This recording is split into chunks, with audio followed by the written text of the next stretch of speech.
KBC में करोड़पति पति। सूरज के जीवन का एक ही फंडा था कि मेहनत तो गधा भी करता है, घर बैठे जो कमाए समझदार वही होता है। इसीलिए उसने कभी नौकरी ही नहीं ढूंढी। इस बात से हालांकि उसकी पत्नी शिखा बिल्कुल भी अग्री नहीं करती थी, पर फिर भी सूरज को समझाना बेकार था। टीवी में कैसे बनोगे करोड़पति का ऐड देखकर उसे लगा कि बस अब तो घर बैठे ही वो करोड़पति बन सकता है, और उसके पीछे उसने अपने सारे सोर्सेस एक्टिव कर दिए। 2 हफ्ते में उसके कलीग के साले के पड़ोसी के बेटे का सोर्स निकलता है जो कि उसे शो में पहुंचा सकता है, और सूरज उससे मिलने चला जाता है। अच्छा, तो हमें मुकेश जी बता रहे थे कि आप हमें शो में पहुंचा सकते हैं। हाँ, उसमें कोई तकलीफ नहीं है।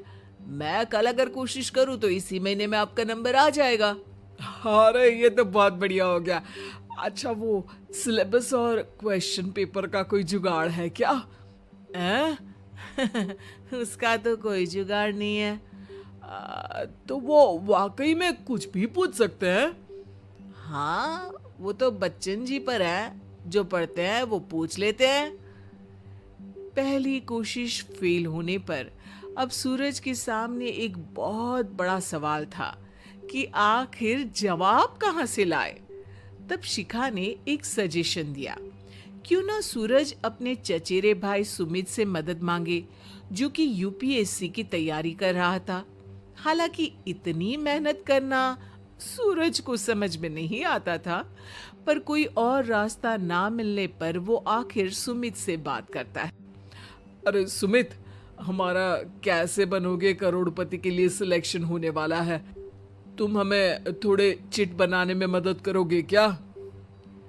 अरे भैया, चिट बनाए तो सालों हो गए, उसमें हमारा एक्सपर्टीज नहीं है। बल्कि आप बोलो तो हम आपकी पढ़ने में जरूर मदद कर सकते हैं। हट, कैसी अनाप शराब बातें कर रहा है तू।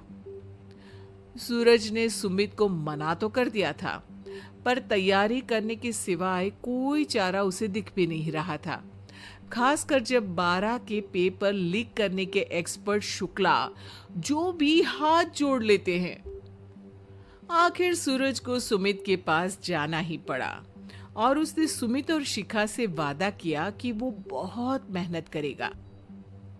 1 महीने की तैयारी के बाद फाइनल हुआ कि शो से 1 हफ्ते पहले एक ट्रायल खेला जाएगा, जहां पर सारे रिश्तेदार ऑडियंस की जगह पर होंगे और शिखा सवाल पूछेगी। दूर दराज से भी रिश्तेदार आकर हाजिर हो गए देखने कि आखिर कैसे बनेगा सुमित करोड़पति। सब कुछ सेट था, और इतने में सूरज आकर अपना स्पीच देता है। ये 1 महीना मेरे लिए आसान नहीं था, पर अपने भाई सुमित और अपनी पत्नी शिखा की मदद से मैं इतनी दूर पहुंच पाया हूँ।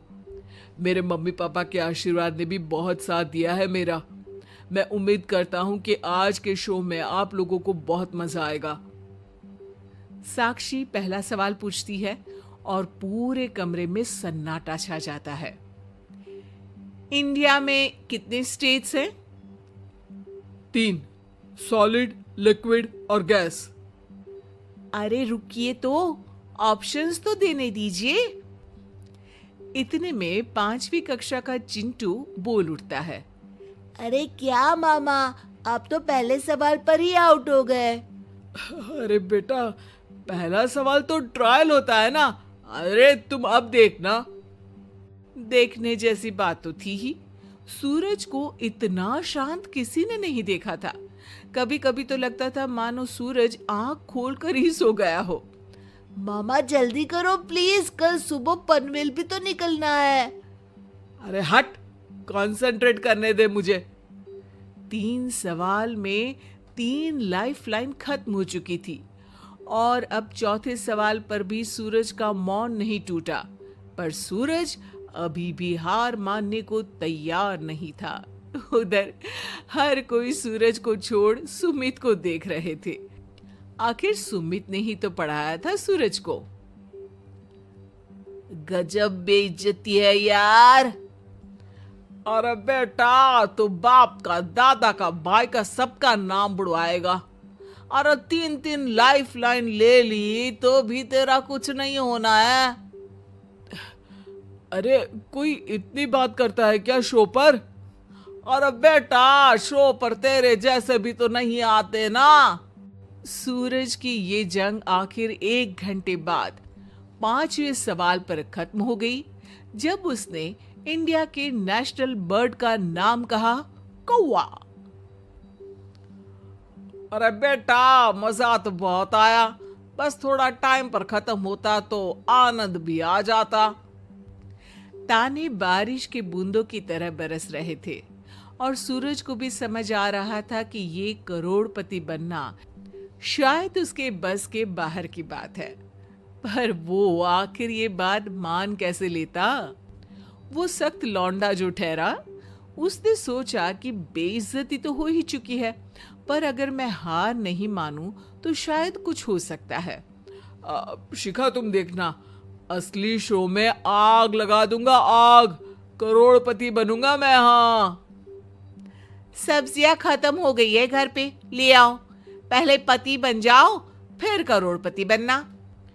अरे गजब बेइज्जती है यार। बेटा, अभी तो घर पर ही हुई है, 1 हफ्ते में तो तुम देश के सामने करवा कर आओगे। वैसे जब टीवी पर जाओ ना, तो बस अपने मम्मी का ही नाम लेना, ठीक है? कोई पूछे तो बोलना कि पापा नहीं है मेरे। अरे पढ़ाई की, पेपर निकलवाए, इतने सारे लोगों को खाना खिलवाया, क्या फर्क पड़ा? इसीलिए मैं कहता हूं कि मेहनत तो गधा भी करता है, घर बैठे जो कमाए वही सिकंदर। लेकिन मामा, गधे भी जानते हैं कि हमारा राष्ट्रीय पक्षी मोर है।